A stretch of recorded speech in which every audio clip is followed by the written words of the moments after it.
Nas janelas da cidade, cada luz guarda uma história.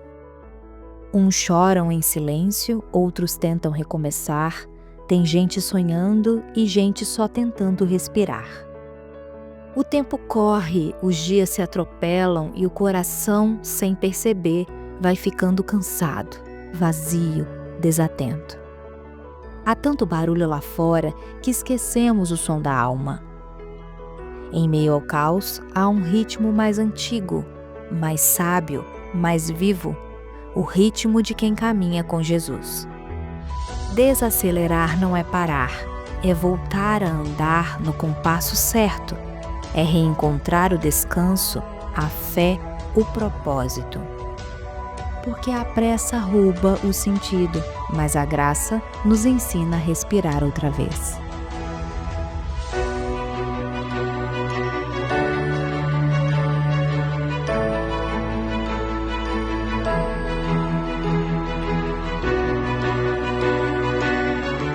Olá pessoal, vamos abrir a palavra de Deus em Gênesis capítulo 5.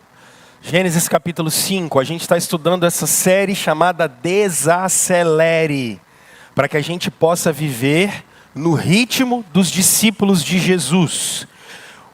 Os ritmos da cultura vão dizer para você: acelera, campeão, acelera, meu lindo, vai um pouquinho mais, é sobre a sua performance, é sobre como é que você tem alto rendimento, é sobre como você se torna uma versão melhor de si mesmo. É isso que a cultura trabalha com a gente, é o tempo todo, vamos lá, performance, vai um pouco mais. Só que qual é a constatação que a gente chega em novembro de 2025? Vocês estão cansados.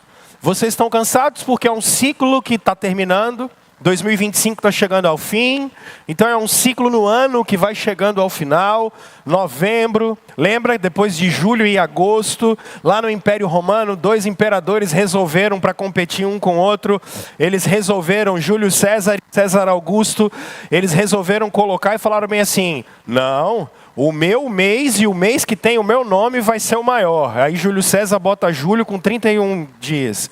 Aí César Augusto fala assim: se o dele tem 31, o meu também tem que ter. Então agosto tem 31 dias por causa de César Augusto. Moral da história, a gente não tem nada a ver com a vaidade desses caras. E 2000 anos depois está a gente morto. Porque julho e agosto parece que não acaba nunca, cara. Pelo amor de Deus, olha só. E quando chega novembro então? Aí a gente está cansado de vez. Aí a gente está pedindo a Deus para o mundo acabar em barranco, porque ninguém aguenta mais. E nós estamos doidos para morrer encostado, porque está todo mundo cansado. Então se o ritmo da cultura está mandando você acelerar, só que a grande questão é, o quanto mais você acelera, mais cansado você fica. Então a gente está olhando nesse final de ciclo e de ano, olhando para você e dizendo assim: irmão, dá uma parada. Desacelera um pouquinho. Desacelerar não quer dizer diminuir produtividade. Desacelerar não quer dizer você que é preguiçoso e não gosta de trabalhar. E aí fala bem assim: o pastor hoje falou uns negócios bacanas. Preguiçoso, quem não trabalha também não coma. Vá caçar um serviço para você. Tá? Então não é para preguiçoso que a gente está pregando. Preguiçoso precisa se arrepender dos seus pecados e começar a trabalhar. Tem uma turma que gosta de ficar encostada e ainda usa espiritualidade para isso. Não é sobre isso que nós estamos falando, tá? Então, o que a gente está dizendo é o seguinte: a vida não é sobre essa produtividade maluca. E a gente precisa dar uma parada para estabelecer ritmos santos. Foi o que eu conversei com vocês semana passada. Discípulos de Jesus estabelecem para suas vidas ritmos santos. Por isso, na semana passada, a gente conversou sobre ter uma agenda descomplicada. Porque o tempo que vocês têm da vida de vocês não é de vocês. Assim como a vida de vocês não é de vocês. Vocês têm um dono. E o nome do dono da vida de vocês chama-se Jesus Cristo. Por isso, semana passada, a gente conversou sobre como a obra da redenção precisa fazer, como a obra de Jesus Cristo precisa fazer sua encarnação, obediência ativa e passiva, como sua morte, ressurreição, como isso afeta os meus ritmos diários.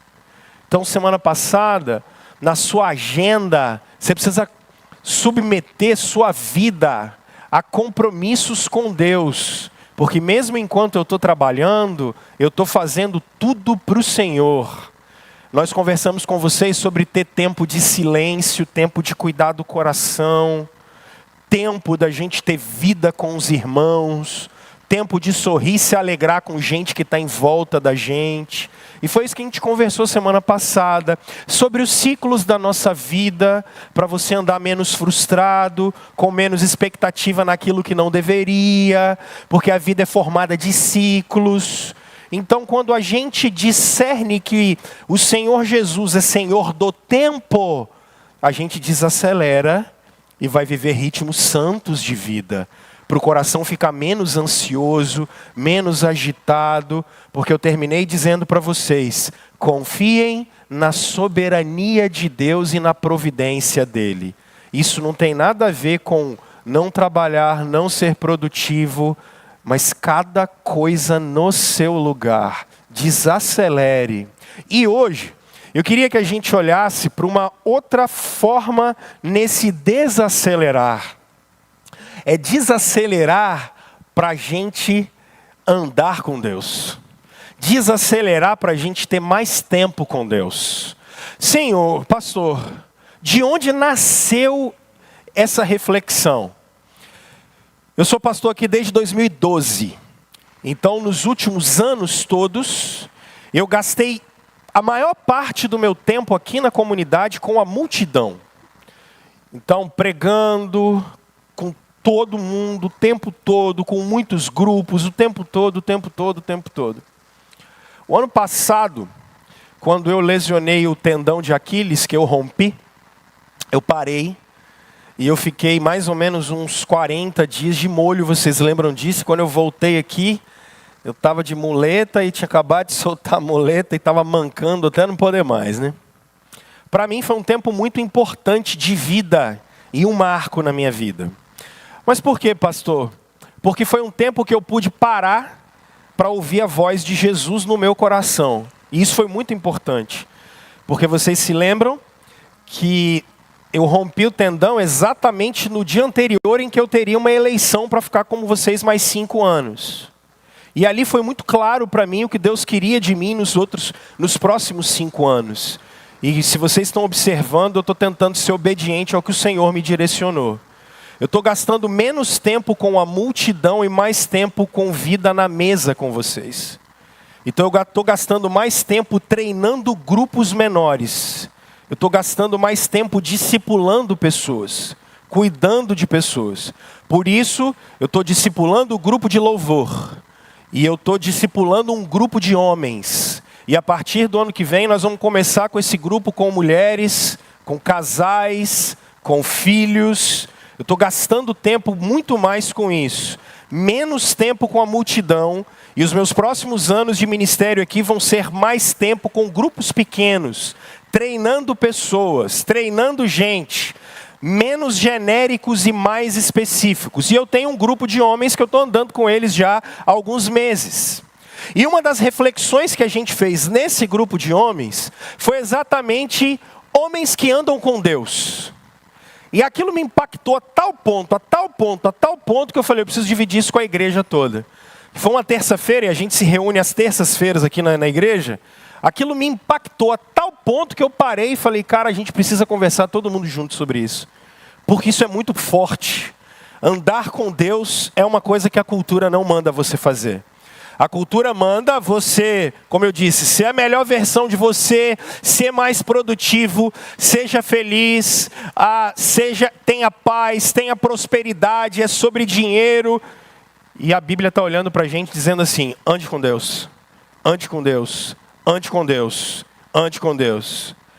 E essa reflexão nasce daqui. E para isso, eu estou trazendo um texto de Gênesis capítulo 5. Porque olha o que a Bíblia diz para nós.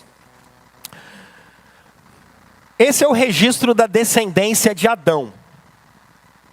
Quando Deus criou o homem, a semelhança de Deus o fez. Homem e mulher os criou. Quando foram criados, ele os abençoou e os chamou homem. Aos 130 anos, Adão gerou um filho à sua semelhança, conforme a sua imagem.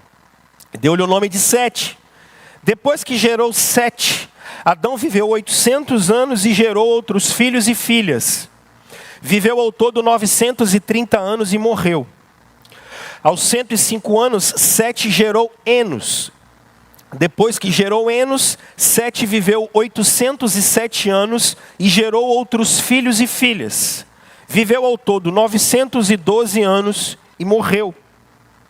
Aos 90 anos, Enos gerou Cainã.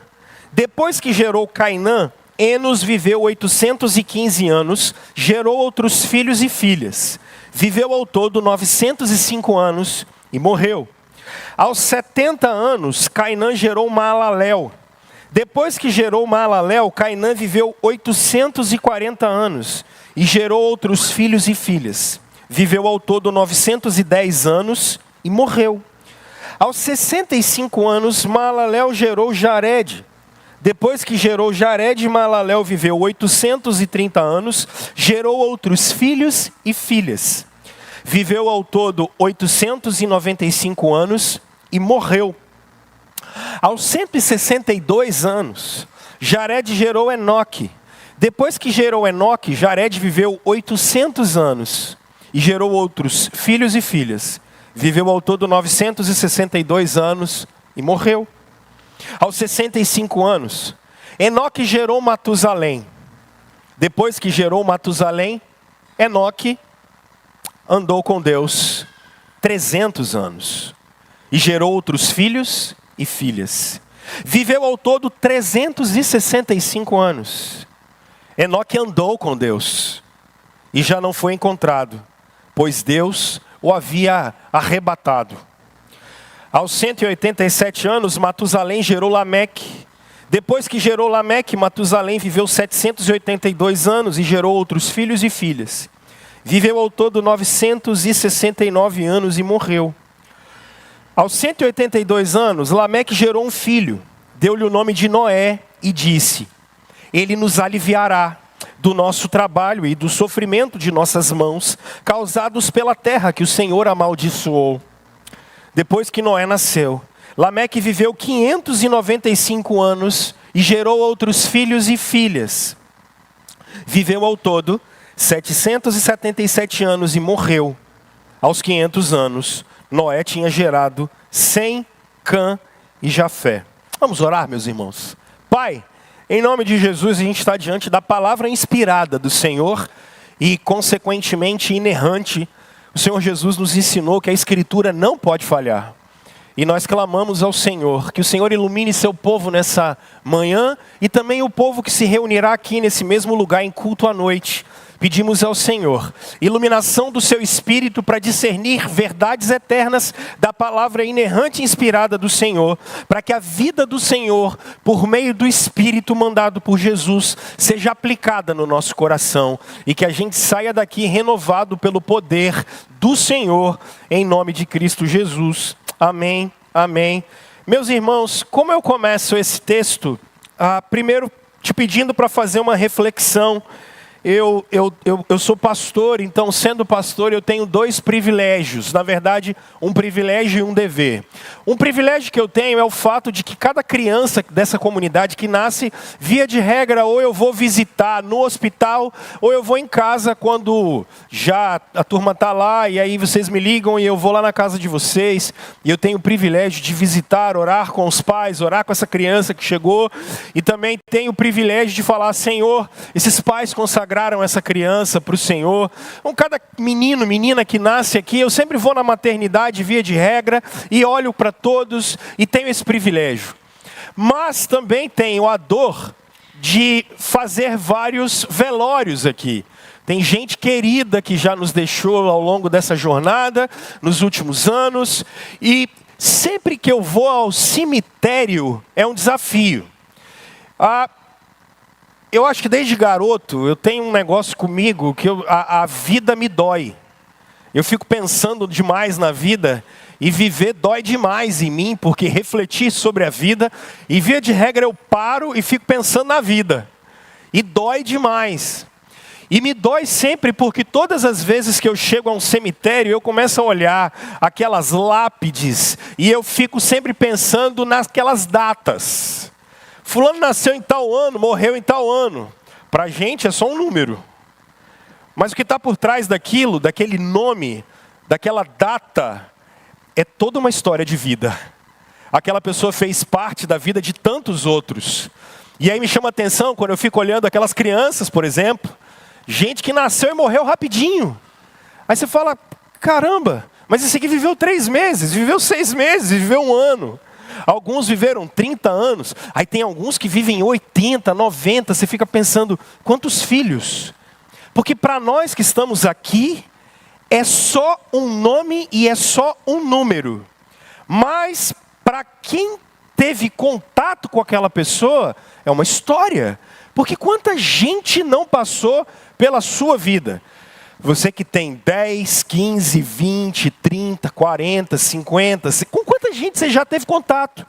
Com quanta gente você já se relacionou? Para quantas pessoas você fez coisas boas? Para quantas pessoas você fez coisas ruins? Quanta gente você influenciou? Quanta gente foi influenciada por você? Quanta gente te influenciou? Quantas vidas você tocou? Gente ali que foi avô, foi bisavô, foi pai, foi mãe, foi filho. Quantas histórias! Mas o que me chama mais a atenção é que um dia eu vou me tornar um daqueles. E isso é fato. Agora dá uma olhada, porque talvez você diga assim, pastor, do que é que você está falando? Eu estou falando de um princípio bíblico, nos dado pelo escritor de Eclesiastes. Dá uma olhada em Eclesiastes capítulo 7, versículo 2. Eclesiastes capítulo 7, versículo 2. E é por isso que pensar na vida me dói tanto. Olha a sabedoria bíblica o que diz. É melhor ir a uma casa onde há luto do que a uma casa onde há festa. Você pode falar, pô, como assim? É melhor você ir numa casa em que alguém morreu do que uma casa onde tem festa de aniversário? A sabedoria bíblica deve estar com algum problema. É melhor você ir numa casa onde alguém morreu do que numa casa em que existe uma alegria imensa. A Escritura Sagrada está dizendo sim. Olha por quê. Pois a morte é o destino de todos. Só que os vivos não levam isso a sério. Percebam, nós não levamos isso a sério. A nossa vida é só brigar contra a morte. Muitos de vocês têm medo da morte. Muitos de vocês têm medo de encarar isso. E a notícia que a Escritura Sagrada está dizendo para nós é inevitável fugir da morte. Todos nós passaremos por isso. A sabedoria bíblica está mandando você pensar na vida e na morte. Porque um dia você vai se deparar com ela. Se nós demorarmos, nos depararemos com a morte de pessoas queridas. Mas um dia, você e eu nos depararemos com esse fato, que é inevitável.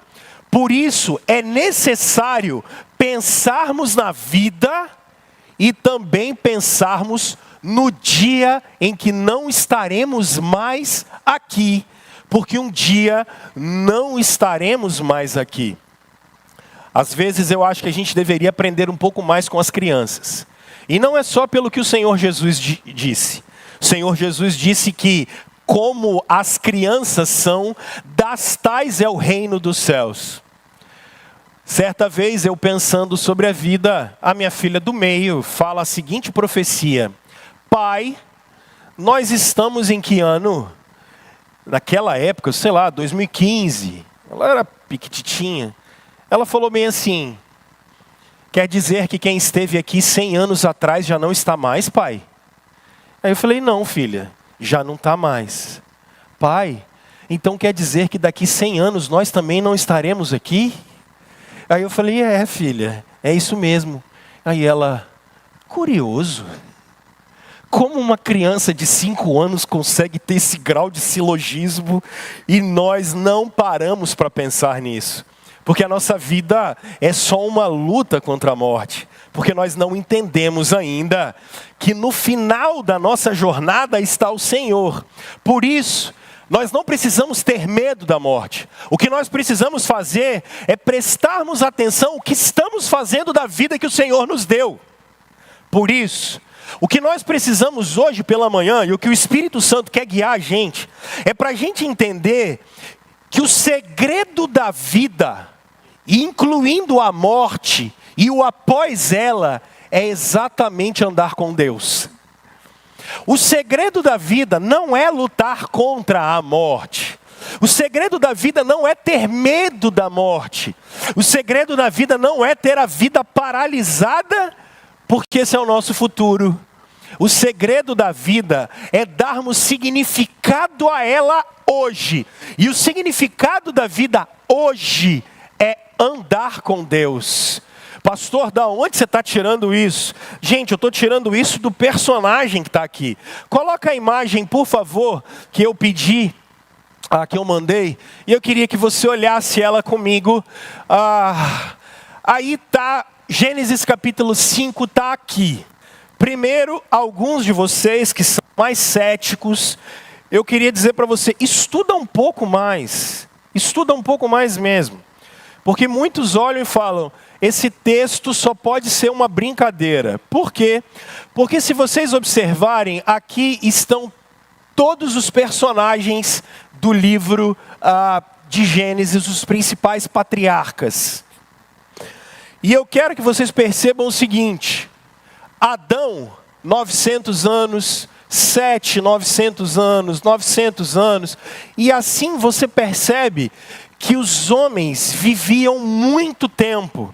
E aí você olha e diz assim, tá vendo? A Bíblia é um livro de fábulas, a Bíblia é um livro de histórias. Eu dizia, eu acho que você precisa estudar um pouco mais. Porque se vocês observarem, meus irmãos, a partir de 100, vocês observam que existe uma mudança e as pessoas começam a viver menos? Vocês começam a observar isso? E isso é muito simples. Para quem estuda, vocês já viram, e os filhos de vocês fazem um experimento na escola, que é o experimento do feijão, vocês lembram? A gente bota o feijão no algodãozinho, não é? E aí o feijão está no algodãozinho, e aí o que acontece com a semente do feijão? A semente, primeiro, para ela germinar, ela tem que morrer. E isso o apóstolo Paulo ensinou para a gente em 1 Coríntios capítulo 15. Quando a semente germina é porque ela morreu e a árvore nasce. É por isso que, via de regra, vocês não entenderam um princípio espiritual muito claro na Escritura. Via de regra, períodos longos de luta trazem bonança depois. Períodos longos de sofrimento depois trazem períodos de muita prosperidade para o reino de Deus. Porque a semente primeiro precisa morrer. Deus sempre nos faz passar por momentos de prova muito grande antes que Ele faça romper a graça dEle em nossa vida. E você precisa se lembrar desse princípio. A natureza ensina muito para nós. Observem, irmãos. O mundo era assim, só que percebam que existe um ponto de inflexão aqui. E que ponto de inflexão é esse? O dilúvio. Olha Noé, Sem, Arfaxade, Selá, e depois lá em Peleg e Reu, olha como é que ele estabiliza de novo. Porque é só você pegar o seu experimento do feijão, se ele estiver normal, em uma semana aquela semente nasce. Só que se você enfiar água lá, bota muita água, o que acontece? Você mudou o sistema inteiro. Você mudou a forma de vida. Você mudou a forma de agir. Você mudou a forma biótica do lugar. Assim é essa criação. Ela era de um jeito. Depois do dilúvio, e a água está aqui até hoje, ela não foi embora, a vida mudou. Só que você tem um sistema com muito mais água. Por isso a gente morre antes. A gente morre mais rápido. É simples assim. E olha como é que está estável até a vida de hoje. E quando você observa, por exemplo, Moisés, ele disse exatamente isso para a gente no Salmo 90. Ele diz, olha, o homem vive 70 anos, quando ele está muito cansado, ele chega a 80. Porque é um mundo pós-diluviano. Ele é assim. com muita água, você vai produzir muito mais radical livre, e produzindo muito mais radical livre, você vai envelhecer muito mais rápido. É simples assim. Então a Bíblia só está mostrando que ela é verdade, que o mundo que está aqui hoje é um mundo pós-diluviano. Então não fica com medo, ela é a palavra de Deus. Ela está aqui para trazer a verdade para nós. É simples assim. Era um mundo antes e é um mundo depois. Assim como será um mundo pós, não dilúvio, pós-juízo, porque Cristo vem. Então vocês estão diante de um livro e vocês estão diante de um texto completamente verídico. Não tem nada aqui que é assustador e que você precisa ficar com medo, e não tem nenhuma invenção. É um texto verídico. Mas o que eu quero que vocês percebam? Olha o capítulo 6 de Gênesis, verso 1, porque ele vai ajudar a gente a entender isso que está aqui e o que eu quero conversar com vocês. Nós lemos o capítulo 5, mas observem o capítulo 6, o verso 1. Quando os homens começaram a multiplicar-se na terra e lhes nasceram filhos e filhas, os filhos de Deus viram que as filhas dos homens eram bonitas, e escolheram para si aquelas que lhe agradaram. Pausa. Não quer dizer que homem começou a casar com anjo e mulher começou a casar com anjo, tá? E aí deram origem aos nefilins, que são gigantes, e para com essa conversa fiada. Só se faça a seguinte pergunta: qual espermatozoide angelical fecundaria um óvulo humano? Anjo é um ser espiritual. Ser espiritual e espírito, filosoficamente falando, é um ser sem corpo. Como um ser sem corpo vai fecundar uma mulher, gente? É de uma loucura. Aqui quer dizer que a geração da aliança com Deus teve relação com gente fora da aliança com Deus. É isso que esse texto está dizendo. A geração de Sete, que vai ser quem vai vir, é uma geração que é a geração da aliança. Depois que Caim matou Abel, a geração de Caim vai toda morrer no dilúvio. E a geração de Sete é a geração da aliança. A geração de Sete começa a ter relação com gente fora da aliança. Ok? A geração de Sete é a geração que começa a não ter mais casamentos dentro da aliança, e eles não temem mais o Senhor. Com essa mistura, o nome do Senhor começa a não ser mais cultuado. E é isso que o verso 2 está dizendo para nós. Olha só. O verso 3. Então disse o Senhor: por causa da perversidade do homem, meu espírito não contenderá com ele, ou não permanecerá nele para sempre, e ele viverá 120 anos. Aí o pessoal pega aqui o verso 4, naquele dias havia nefilins na terra. Eu não tenho tempo de ficar conversando isso com vocês. Mas o que o texto está querendo dizer para a gente? O que eu quero que vocês percebam é como a maldade cresceu no meio da raça humana. Mas volte um pouco agora. Se você está com a Bíblia aberta, ela está tudo numa página só. Mas volte um pouco agora, por favor, no capítulo 4. Porque nós lemos o capítulo 5. Volte no capítulo 4, no verso 25. Novamente, Adão teve com sua mulher, depois do assassinato de Abel, ela deu à luz outro filho, a quem chamou de Sete, dizendo: Deus me concedeu um filho no lugar de Abel, visto que Caim o matou. Leiam comigo o verso 26. Também a Sete nasceu um filho, a quem deu o nome de... Preste atenção nisso. Nesta época, começou a fazer o quê?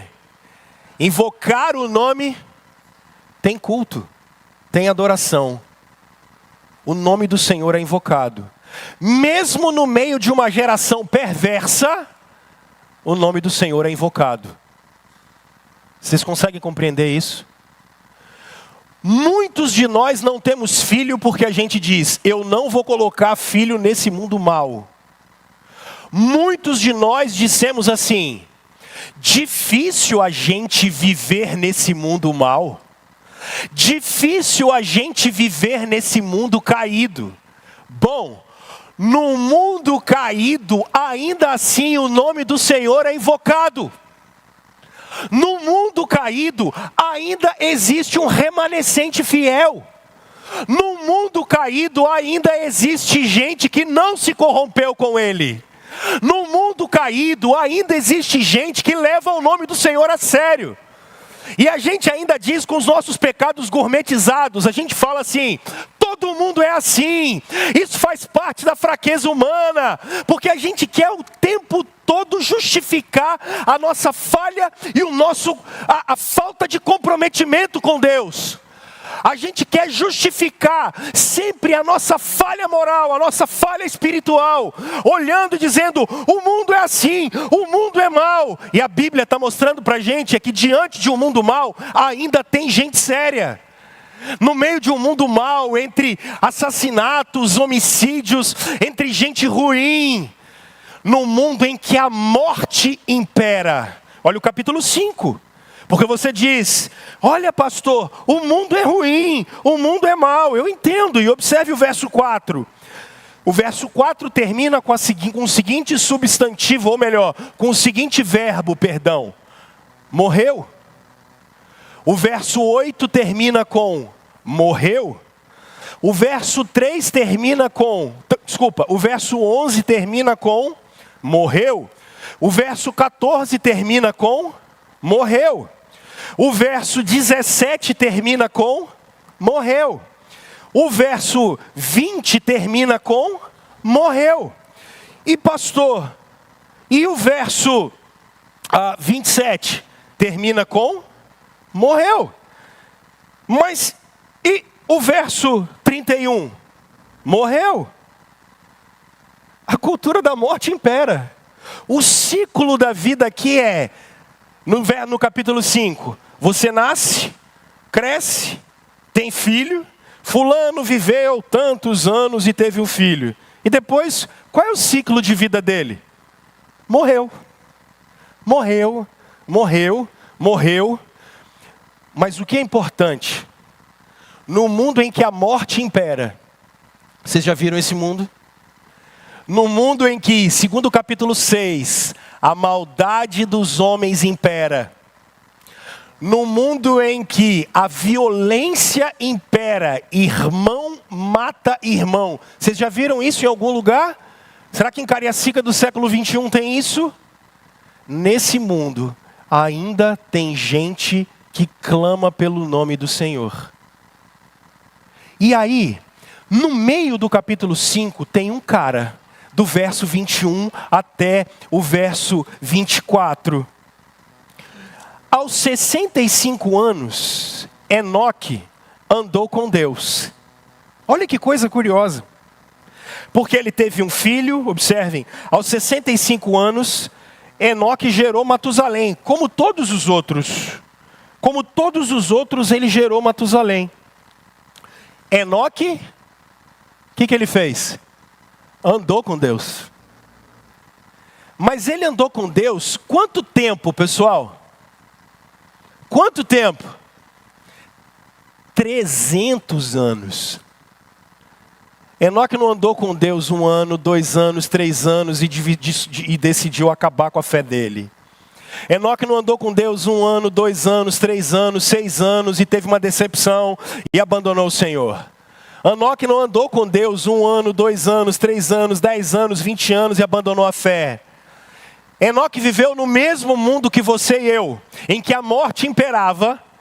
Ele viveu no mesmo mundo em que você e eu, em que a dor imperava, em que a violência imperava. Mas tem um negócio, esse cara andou com Deus 300 anos. 300 anos. Não foi uma circunstância, nem 2, nem 3, nem 4, nem 5. Foram N circunstâncias na vida desse cara, e eu vou mostrar para vocês em Hebreus 11 daqui a pouco. N circunstâncias. E o que aconteceu com ele? Ele continuou andando com Deus. Ele continuou andando com o Senhor. E no meio enquanto ele andava com Deus, observem o verso 23. Quantos anos ele viveu? 365. E o verso 24? mostra a recompensa daqueles que andam com Deus. Enoque andou com Deus, já não foi encontrado, porque o que Deus fez? Deus levou Enoque. Deus leva o Enoque. Ele já não era, a revista atualizada diz para nós, ele já não era, porque o Senhor o levou. Irmãos, deixa eu dar para vocês 4 significados do que é andar com Deus. 4 significados do que é andar com Deus. Primeiro, eu vou mostrar para vocês que quem anda com Deus vive na presença de Deus. Segundo, eu vou mostrar para vocês que quem anda com Deus vive pela fé. Terceiro, vou mostrar para vocês que quem anda com Deus abençoa sua família e quem está em volta. Quarto, eu vou mostrar para vocês que quem anda com Deus vive para sempre. Quem anda com Deus vive para sempre. Quem anda com Deus vive na presença dEle. Quem anda com Deus vive pela fé. Quem anda com Deus abençoa a sua família e todos aqueles que estão em volta. Quem anda com Deus vive para sempre. É isso que esse texto está dizendo para nós. Só há 3 personagens no Antigo Testamento que andaram com Deus: Enoque, Noé e Abraão. Enoque, Noé e Abraão. Só esses 3 homens andaram com Deus, segundo a Escritura no Antigo Testamento. Não quer dizer que por andar com Deus significa que os demais não eram crentes. A gente tem muita gente boa. A grande questão é que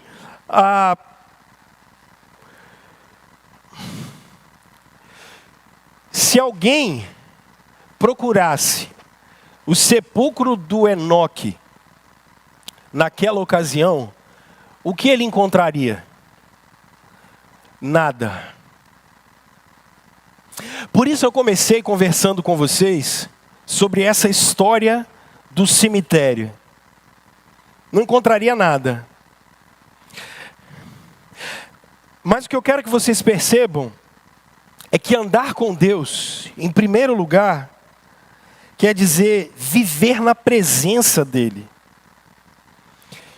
Irmãos, a morte nunca esteve com a gente no plano inicial do Senhor. Eu estou tirando isso do C.S. Lewis. A morte nunca foi o plano de Deus para essa criação. C.S. Lewis, escrevendo em Cristianismo Puro e Simples, dizendo exatamente sobre o problema do mal no meio da guerra. E C.S. Lewis está no contexto inglês da Segunda Guerra. Ele dizia: a morte nunca esteve no plano inicial de Deus. Só que com a entrada do pecado no mundo, e observem o capítulo 3 de Gênesis, o verso 18 em diante, o texto bíblico disse para a gente,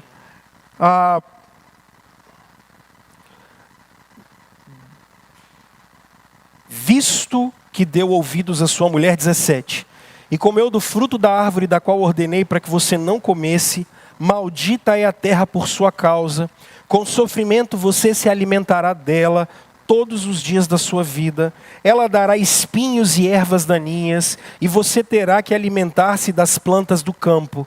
Com o suor do seu rosto você comerá o seu pão, até que você volte à terra, porque você é pó, e ao pó que vai, para onde você vai? Você vai voltar para ele.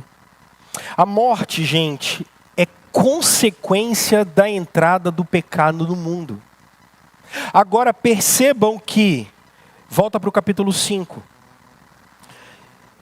O texto começa falando para a gente de Adão, e ele vai chegar para a gente até o verso 18 em Enoque. Nós temos 6 gerações em que o ciclo da vida é: nasce, tem filhos e morre. Nasce, tem filhos e morre. Nasce, tem filhos e morre. Enoque, no meio dessa geração, ele quebra esse ciclo. Ele literalmente quebra esse ciclo. Por que, Rômulo? Porque observem que no meio dessa geração nós vamos enxergar mais duas. Verso 25, Lameque. Verso 29, Noé. E quando a gente observa eles, a morte continua operando. Mas Enoque quebra esse paradigma. Mas por que ele rompeu com isso? Por conta exatamente do verso 22. Enoque andou com Deus. E quando ele andou com Deus, o verso 24 diz que ele já não foi encontrado, pois Deus lhe havia arrebatado. Gente, andar com Deus significa viver na presença do Senhor. Quem anda com Deus vive na presença do Senhor. Rômulo, o que é viver na presença do Senhor? Irmãos, o que o pecado é? Exatamente a tentativa do nosso grito de independência. O pecado é a tentativa que nós temos de gritar para os céus que nós somos suficientes diante de Deus. Que nós somos suficientes diante do mundo e nós não somos. Andar na presença de Deus significa estar com o Senhor onde quer que nós estivermos. Na perspectiva do Evangelho, andar com Deus é aquilo que Jesus nos ensinou ainda no Sermão da Montanha, como sermos sal da terra e luz do mundo. Andar na presença de Deus significa não colocar a nossa fé no banco de trás do nosso carro. Andar na presença de Deus significa então que todo o nosso testemunho de vida aponta para o Senhor. Isso é andar na presença de Deus. Todo o nosso testemunho está na presença de Deus. Qual é o problema? E aí deixa eu aplicar isso aqui para vocês. Eu estou falando para uma geração de vítimas. O século 21 é o século em que todos nós nos colocamos na posição de vítimas o tempo todo. Todos nós somos vítimas de tudo o tempo todo. Se tem um século em que as pessoas não querem assumir o protagonismo da sua vida, é o século 21. Então, por exemplo, quando você tem que lidar com as suas falhas e as suas fraquezas, normalmente quem é que vai ser o culpado? O culpado sempre vai ser a minha natureza, o culpado sempre vai ser o jeito que eu fui criado, o lugar que eu fui criado, o que fizeram comigo. O século 21 é o século em que a gente não assume o protagonismo da vida da gente. E a gente ainda faz isso em nome da graça de Deus, tá? O século 21 é aquele em que o mundo todo está contra mim o tempo todo. Quando nós nos colocamos na perspectiva de vítimas o tempo inteiro, não há lugar para a presença de Deus, porque não há lugar para testemunho. Porque vítimas o tempo inteiro ficam não assumindo a responsabilidade e o protagonismo da sua vida. Eles ficam o tempo todo jogando e empurrando a culpa de um lado para o outro. Não há espaço para testemunho. Não há espaço para ser sal da terra e luz do mundo, porque a única coisa que a gente faz é empurrar a culpa de tudo que acontece na vida da gente para os outros. E o que eu estou querendo dizer para você? Quando a gente simplesmente, e esse é um espírito da nossa época, empurra tudo o que acontece para a gente na culpa do outro, na culpa da circunstância, na culpa do momento em que eu nasci, não há espaço para você assumir o protagonismo da vida e glorificar a Deus aonde você está com o que você está fazendo. Vocês já imaginaram se o apóstolo Paulo, por exemplo, no meio da prisão, tivesse colocado a culpa de tudo o que está acontecendo com ele na vida das pessoas e das circunstâncias?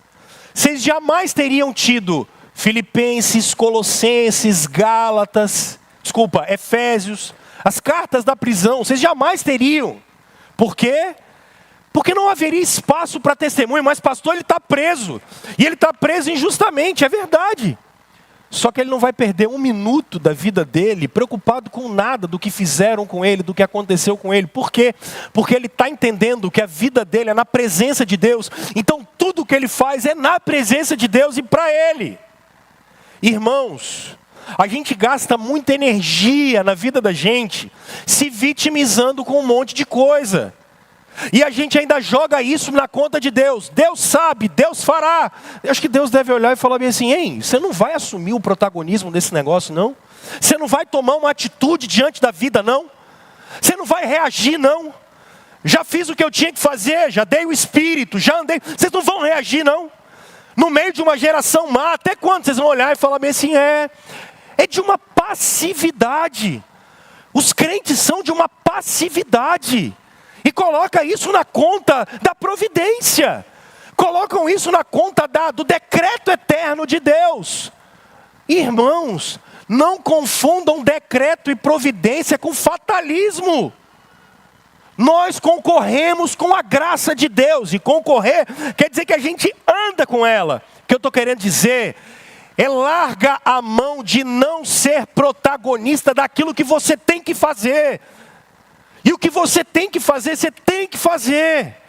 E um problema da vida da gente é essa passividade, especialmente no que tange a nossa vida espiritual e a nossa vida com Deus.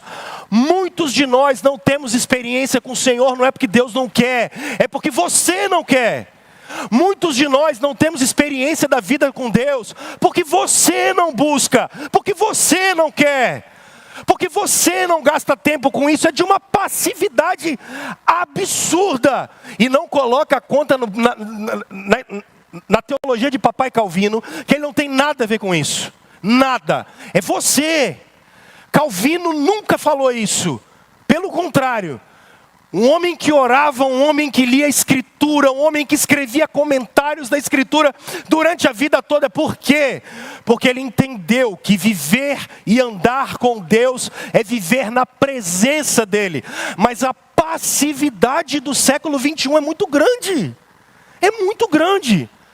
E no segundo final de semana do mês que vem, eu botei um relógio de oração aqui, que é para ver se desperta você. Para ver se te desperta. Nós vamos começar a orar 7 horas da manhã e vamos acabar 7 da noite. Aí, os presbiterianos falam assim: meu Deus, isso é coisa de pentecostal. Não é, porque você é preguiçoso. Você é preguiçoso. Você nunca acordou meia-noite para orar. Na verdade, se fosse para ficar jogando, você ficava até 6 da manhã. Se fosse para ficar vendo série, você começava 7 da manhã e terminava meia-noite. Agora, para buscar a face de Deus, ninguém quer. Ninguém quer. É incrível. Que geração materialista, que geração consumista, que geração que não ama o Senhor. E a gente diz: é assim mesmo nada. Esse cara está aqui, no meio de uma geração em que tem culto, mas no meio de uma geração em que as pessoas morrem, em que elas são violentas, em que o ciclo é nasce, cresce, tem filho, trabalha, morre, nasce, cresce, em que você mais parece um zumbi. Viver na presença de Deus, andar com Deus é viver na presença dEle. Para isso, filho, você tem que querer. Para isso você tem que querer. Tem força para jogar bola, tem força para ir no McDonald's, tem força para contar piada, tem força para fazer o que for, mas para viver na presença de Deus não tem força. Tem força para guardar dinheiro, tem força para fazer o que for, mas não tem força, não tem propósito. E ainda fala: isso é religiosidade. Religiosidade nada, tu tá morto. Tu tá morto. Sabe por que a gente anda cansado? Porque falta a presença de Deus na vida da gente. Peraí, Jesus falou que se a gente andasse com Ele, Ele andaria com a gente. E Ele falou: aprendam de mim, vocês que estão cansados e sobrecarregados. E eu não estou falando de cansaço aqui, físico. Porque eu sei que vocês trabalham. Alguns de vocês pegam 2 horas de ônibus para ir, 2 horas para voltar. Isso é insalubre. Isso é de uma maldade que se faz com a gente. É de uma maldade enorme. A topografia aqui já não ajuda. Você sobe morro, desce morro, sobe morro, desce morro. Vitória é terrível para isso. Agora, irmãos, a maior parte de vocês está cansado existencialmente. Não sabe por que nasceu, não sabe por que está vivendo, morre de medo da morte. Sabe por quê? Existencialmente perdido. Perdido. Porque não aprendeu de Jesus, não vive na presença dele. Toma remédio e não resolve, vive depressivo, vive com medo, vive, existencialmente morto. Sabe por quê? Porque não viveu na presença de Deus. O convite do Espírito Santo hoje é para você pegar toda a sua vida e fazer um altar para Jesus. É você pegar toda a sua vida e dizer, a minha vida está aqui, ó. Aí, para quem quer aprender com Calvino, olha o brasão dele. O brasão dele era assim, a minha vida, Senhor, eu apresento para o Senhor completamente, humildemente, limpa. A pergunta que eu tenho para fazer para você é, como está o seu andar com Jesus? Como está o seu andar com Jesus? Deixa eu te fazer uma pergunta mais profunda. Como é que anda a sua comunhão com Jesus?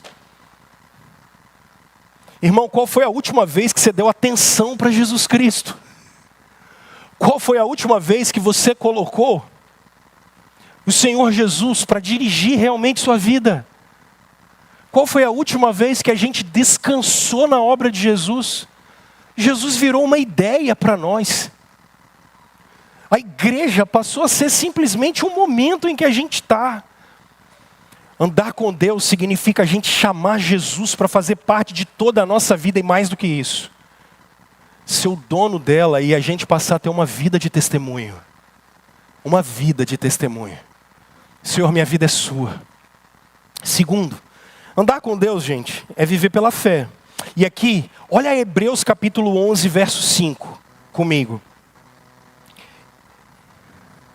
Hebreus 11, verso 5. Pela fé, Enoque foi arrebatado, de modo que não experimentou a morte. E já não foi encontrado, porque Deus o havia arrebatado. Pois antes de ser arrebatado, qual foi o testemunho que Enoque teve? Enoque agradou a Deus. Enoque agradou a Deus. Enoque recebeu o testemunho de que ele tinha agradado a Deus. Agora olha como é que o texto termina falando sobre Enoque. Porque você já decorou isso aqui na escola dominical. Ele diz, porque sem fé, ele diz que Enoque agradou a Deus. E qual é o testemunho de Enoque? Sem fé é impossível agradar a Deus. Esse verso está falando da fé de Enoque. Está falando do testemunho de vida dele. Sem fé é impossível agradar a Deus. Pois quem dele se aproxima precisa crer que ele existe. E o que ele faz? Ele é? Na versão revista e atualizada antiga é galardoador dos que o buscam. A NVI está dizendo, existe e que ele recompensa aqueles que o buscam. Irmãos, voltem para o texto de Gênesis capítulo 5, e ele diz que Enoque andou com Deus. E quando ele andou com Deus, ele tinha sido arrebatado. O que acontece antes de Enoque ser arrebatado e o que acontece enquanto ele andava com Deus? Enoque creu. E ele simplesmente creu. Onde repousa a sua fé? Onde repousa a sua fé? É engraçado isso, porque esse verbo andar com Deus, ele vai ser usado algumas vezes no Antigo Testamento. E ele é o mesmo verbo que Moisés usou lá no Éden para falar dos passos de Deus na viração do dia. Ou seja, Deus andava pelo jardim. E o que é esse andar com Deus? É esse andar para lá e para cá. É esse viver sempre na presença de Deus. Ele é o mesmo texto que vai ser usado para isso, o Isaías vai usar isso o tempo todo. É o mesmo texto em que Israel anda para lá e para cá, na terra prometida. Quando o texto diz que Israel anda para um lado e para o outro. Quando o texto bíblico no livro de Números diz que Deus mandou os 12 espias andar pela terra, é porque eles deveriam andar de um lado para o outro, procurando o Senhor, ou melhor, procurando a terra e mapeando ela como era. Irmãos, a pergunta que a gente precisa se fazer é: o que é andar pela fé? E o que é viver pela fé?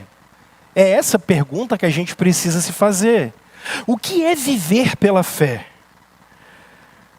Irmãos, viver pela fé não é viver no absurdo. Por quê? Porque se tem uma evidência nessa terra é que Deus existe. Aqui tem uns filósofos que dizem Deus não existe, Deus é. Ai, me erra, é muito chato isso. Se tem uma evidência nessa terra é que Deus existe. É impossível você falar que nada, mais tempo, mais acaso, fez com que a Sara estivesse escrevendo nesse papel aqui agora. Impossível. Essa matemática não fecha. Falar que um monte de nada, com muito tempo e com muito acaso, quer dizer que formou você aí. E para encurtar, não dá para dizer que nada mais tempo, mais acaso fez sua consciência. Eu acho que o grande problema aqui é a consciência da gente. Ninguém descobriu ainda de onde veio a nossa consciência. Não dá para saber isso. Por quê? Porque a maior prova de que você é o que é o Senhor. Já tentaram me explicar isso de tantas formas, dizendo assim: olha, imagina que tem um avião lá em cima, aí ele solta a sua mudança e ela cai arrumada dentro da sua casa. Aí eu falei, cara, até esse exemplo é ruim. Aí você diz, mas por quê? Porque para eu falar, não tinha nem que ter avião, porque é nada. Então não tinha nem que ter avião voando. E aí, do nada, aparece a minha casa arrumada. Isso me parece mais um gênio da lâmpada do que qualquer outra coisa. Não dá, a nossa vida é fruto do Senhor, não tem jeito. Então viver pela fé não é viver de maneira irracional e ilógica. Pelo contrário, a coisa mais racional, mais lógica e menos absurda dessa terra é que existe um Criador. Ponto. Mas nós não estamos falando necessariamente dessa fé. Porque a teologia vai trabalhar dois tipos e dois significados de fé diferentes. A primeira é a fé salvadora e a segunda é a fé na providência. Nós precisamos entender isso. E aí a gente precisa se perguntar o que isso resulta na vida da gente. Por isso que o texto bíblico está dizendo: aquele que se aproxima de Deus precisa crer que Ele exista e que Ele é galardoador dos que o buscam. Primeiro, viver pela fé é viver em profunda comunhão daquele que o criou. E para isso, só é possível se nós compreendermos quem Jesus Cristo é. Fé na perspectiva cristã, irmãos, é um dom de Deus. E fé na perspectiva salvadora é como você se apropria da obra de Jesus Cristo. Nós temos tanta dificuldade, porque a gente, primeiro, o termo salvação não é falado nem no meio dos crentes. Inferno e condenação, então, não existem. Fé, na perspectiva bíblica, em primeiro lugar, é que nós, seres humanos, precisamos de um Salvador. Já deu para perceber que o seu dinheiro, seu trabalho, sua educação formal, nada disso resolve o problema, primeiro, do mal fora da gente e segundo, do mal dentro de você. E esse é o mais perigoso. O mal dentro da gente. Já deu para perceber que você não consegue resolver isso. Seu desejo sempre volta. A sua inclinação sempre volta. E aqui, eu até vou abrir agora uma concessão. Você e eu entendemos, e é fato, e por isso que eu estou falando de problema do mundo. Você sabe que muito que acontece com você também, você é alvo da maldade com a qual realizam com você. Isso é um fato. Essas experiências que vivemos vão gerar memórias na gente e aprisionam nossa emoção. Por isso muitos de nós vivemos escravizados, porque fomos alvo da maldade. Isso gerou memória na gente e a nossa emoção é escravizada. Isso acontece o tempo todo. Muitos de nós somos reféns de coisas que fizeram com a gente. A salvação no cristianismo não é uma reprogramação da sua mente, não é uma reprogramação da sua existência. Não adianta eu instalar um drive novo em você, isso não vai resolver. Fé aqui é na suficiência de Jesus. Creio que Jesus Cristo é meu Senhor. Andar com Deus é viver pela fé e entender que Jesus Cristo é meu Senhor. Jesus Cristo é meu Senhor. Então, neste exato momento, e eu preciso que você preste atenção nisso, minha identidade mudou. A mesma voz que falou para Jesus naquele dia do batismo, que veio para ele dizendo: este é meu filho amado, nele eu tenho prazer. Viver pela fé é ouvir essa voz dentro do seu coração. Ser crente é ouvir essa voz dentro do seu coração. Você é meu filho. E crer nisso a tal ponto que isso vai mudar a sua identidade. Nós estamos num tempo em que as pessoas não sabem quem elas são.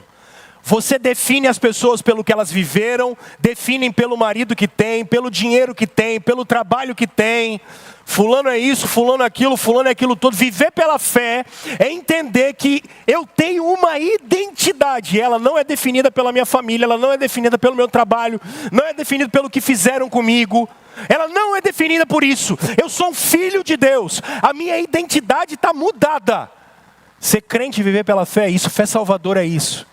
Fé salvadora é você entender que a partir desse momento, não só sua identidade está mudada, o que você faz está mudado.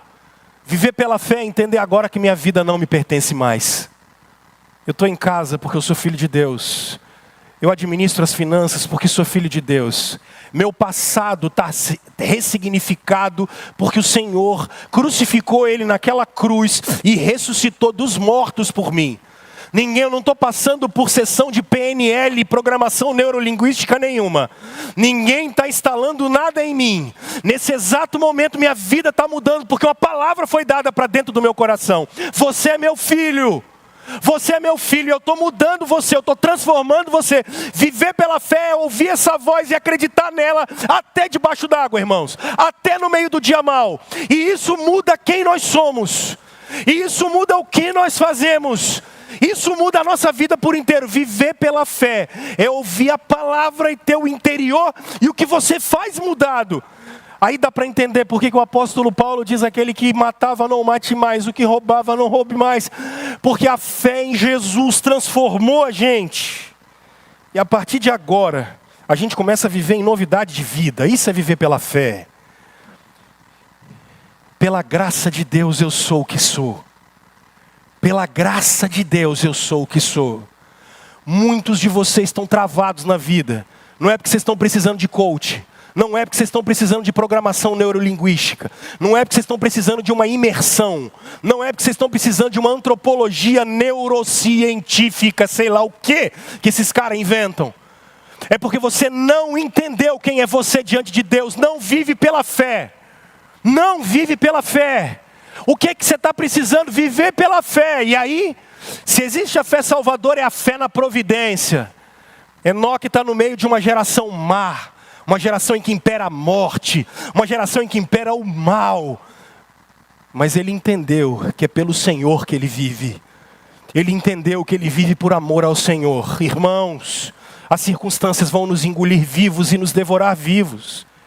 Irmãos, sempre o povo de Deus vive ciclos de muitas dificuldades. Se nós não vivermos pela fé no momento das nossas dificuldades, no meio da fraqueza, quando Deus permite, eu tinha um professor de teologia no mestrado que ele sempre dizia assim, pessoal, para entender a ação de Deus, ele dizia, tem muitas ocasiões e na maior parte da nossa vida, Deus nos abraça como um pai bendito, mas em tantas ocasiões o Senhor, quando prova a nossa fé e prova o nosso coração, como um bom pai, Ele abre os braços e nos permite andar um pouco, e quando nós andamos um pouco, as tentações chegam, o mundo chega, o assalto nos chega, Satanás sopra no nosso ouvido, e o Senhor está deixando que a nossa fé seja provada, para que a gente entenda que o abraço dEle vai voltar de novo. Viver pela fé é isso, é entender o abraço de Deus na vida da gente. Então se você vive o dia mal, não comece a questionar o Senhor, como se Ele estivesse longe de você. Seu Pai continua em volta, olhando para mim e para você. E calma que o abraço dEle sempre chega. Isso é viver pela fé. Eu não estou vendo, mas eu sei que Ele está aqui. Eu não estou vendo, mas a presença dEle é real. Eu não estou vendo, mas Ele está do meu lado. Porque o Senhor Jesus disse, em João no capítulo 6, que haveria uma coisa dentro do seu coração chamada testemunho do Espírito. Advertência para eu passar para frente. Muitos de nós já apagaram o Espírito. Muitos de nós já não ouvem mais a voz do Espírito. Muitos de nós não levamos em conta mais a voz do Senhor na nossa vida. Andar com Deus é viver pela fé. Andar com Deus também é abençoar a vida daqueles que estão à nossa volta, seja da nossa família, seja os outros que estão em volta. Olha Gênesis 5. Depois do verso 24 vem o verso 25, fato. Olha o que o texto diz. Matusalém gerou Lameque. Lameque, Matusalém. Aí nós vamos ao verso 28. Lameque gerou um filho. E ele deu o nome de quem? Noé. Quem foi Noé? Quem foi Noé? Noé foi aquele que foi escolhido por Deus para abençoar uma geração inteira. Olha para cá. Eu tenho sempre falado com vocês que vocês não podem e não devem criar filhos para o mercado de trabalho. Porque pode ser que os meus filhos sejam aqueles que vão abençoar a próxima geração para ter um avivamento nessa terra. Talvez um próximo avivamento da manifestação do ser de Deus aqui. O avivamento é isso. Presbiterianos de plantão, sorveterianos de plantão, por favor, em nome de Jesus, olhem para mim. Nós precisamos levar a nossa vida espiritual mais a sério. O Senhor Jesus pode estar usando as minhas filhas, os meus netos e os meus bisnetos para lançar um avivamento tão poderoso para o mundo conhecer Jesus Cristo nesse Brasil que de evangélico não tem nada. O Senhor Jesus pode usar os meus netos, os meus bisnetos, os meus tataranetos para varrer esse Brasil com avivamento. Para partir das missões e da pregação do evangelho no mundo todo. Porque você faz missão no Instagram, mas nenhum de vocês parou para orar pelo avivamento no mundo. Porque a gente não faz isso. A gente está preocupado com a gente. A gente está preocupado com o nosso dinheiro, com a nossa agenda, não com a pregação do evangelho. Por quê? Porque é sobre nós. É sobre a gente. É sobre eu. É sobre mim. Prestem atenção nisso, pelo amor de Deus. Sacode essa cabeça. Sacode esse coração. Bota ele na presença de Jesus. Não é sobre você e sua felicidade. É sobre o plano de Deus. Nós somos cristãos. É sobre o plano do Senhor. Não é sobre você. Eu posso estar criando dentro da minha casa a próxima geração em que Deus vai varrer essa terra com o poder do Espírito Santo presbiteriano. Deus pode varrer essa terra a partir da minha casa. Eu posso estar cuidando da próxima geração de Deus. Você já parou para pensar nisso? Não, porque você só quer pagar boleto. Não, porque você só está preocupado com o seu prazer. Não, porque você só é egoísta, você só quer um concurso público. É sobre Jesus, é sobre o Evangelho, é sobre a glória de Deus. É sobre o mundo ter o impacto do poder do Evangelho sendo pregado. Então eu não posso cuidar das próximas gerações de maneira tola, sem intenção. Você precisa pegar as pessoas que passam a sua vida em volta dela e abençoar essas pessoas, formar gente, abençoar a vida das próximas gerações, cuidar das próximas gerações. Não é Deus não, sou eu mesmo sendo desastrado. Tem nada a ver com Deus isso aqui. Você consegue perceber isso, crente? Você consegue perceber esse negócio? Nós estamos falando sério. Eu podia estar mandando você dar 10 passos para a glória de Deus aqui. Ele só está mostrando que Enoque, um homem que andava com Deus, viu na sua geração 2 gerações na frente dele. 2 gerações. Deus manda um juízo. Mas ele olha e ele diz: Noé, eu vou usar você. Daqui 50 anos podem ser meus netos. Podem ser os seus netos. Você pode ser só uma vítima da sociedade. Ou você pode ouvir a voz de Jesus dizendo: eu vou te usar.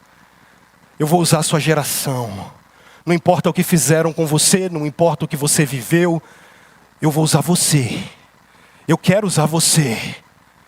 Só que você tem que querer andar com Deus, irmão. Você tem que querer.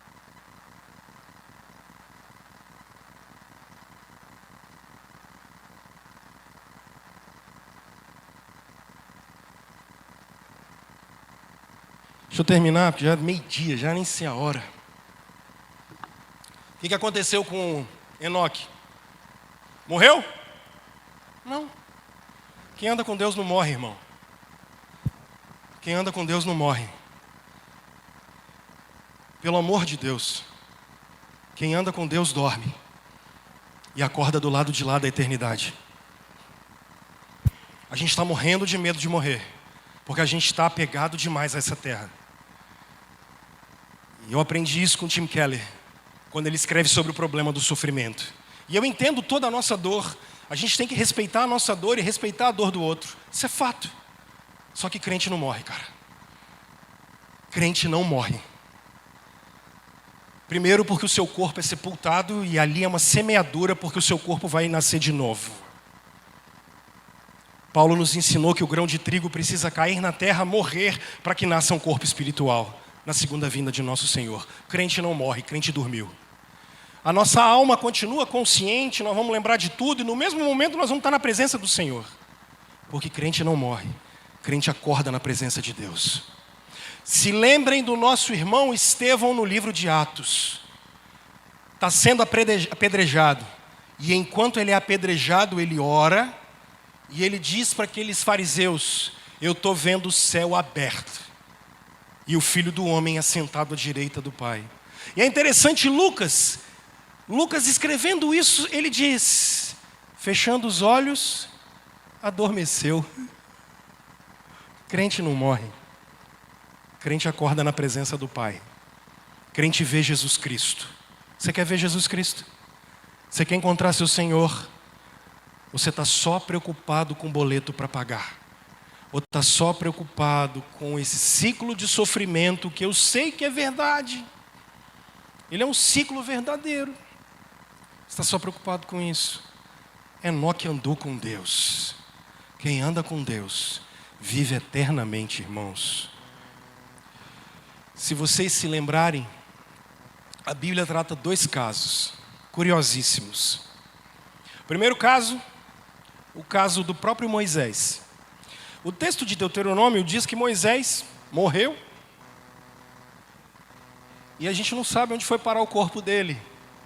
Judas vai dizer isso para a gente lá no livro dele, dizendo que Satanás estava procurando o corpo de Moisés. Ninguém sabe, porque Deus mesmo o sepultou. E um outro exemplo é Elias.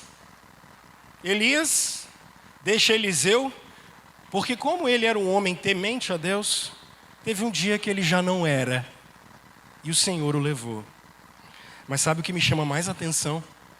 Porque eu sempre fiquei olhando o texto de Moisés e falando: caramba, libertar essa galera, andar 40 anos com eles, e não entrar na terra, puxa a vida. Aí eu chego em Jesus. Pode vir aqui os meninos que vão cantar. Certo dia, em Mateus capítulo 17, nosso Senhor sobe no Monte da Transfiguração. Quem apareceu para Jesus naquele dia? Para Jesus, Pedro, Tiago e João. Moisés e... Crente não morre, cara. Crente não morre. E Moisés entrou na terra prometida. Em Mateus 17 ele está lá. Só que ele viu uma nova Jerusalém, não aquela antiga.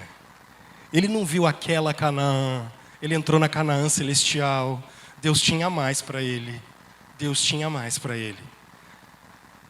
Crente vive para sempre. Quem anda com Deus vive para sempre. Não se esqueça disso. Andar com Deus é viver diante dEle. Andar com Deus é viver pela fé. Andar com Deus é viver em testemunho para a nossa família e para a geração que está em volta da gente. Você não sabe o que o Senhor vai fazer com as próximas gerações. E se nós as abençoarmos, Deus pode estar usando a sua vida para abençoar as próximas gerações. Cuide da sua família, cuide daqueles que estão em volta de você. Quarto, quem anda com Deus, gente, quem anda com Deus, vive eternamente. Não se esqueça disso. É isso que vai segurar a gente no dia mau. Eu termino com a seguinte conclusão. Vou fazer 42. Talvez daqui uns 40 anos, quando eu não estiver mais aqui, alguém vai olhar a minha lápide. Qual história eu vou deixar? Aqui foi o Rômulo, o cara que só se preocupava com ele mesmo. Aqui foi um Rômulo, que cara ruim, velho. Nossa, ainda bem que morreu logo. Foi à tarde. Isso aí não mudou a vida de ninguém. Estranho, misericórdia. Ou alguém, quando olhar minha lápide, vai falar bem assim, e talvez esteja escrito embaixo do meu nome, Rômulo, um homem que andou com Deus. O que vai estar escrito na sua? O que você vai deixar? Fulano, um homem que andou com Deus. Fulano, foi sem deixar saudade. Quem é você? Que a nossa oração seja: o Senhor, tenha misericórdia. Nós queremos andar com o Senhor.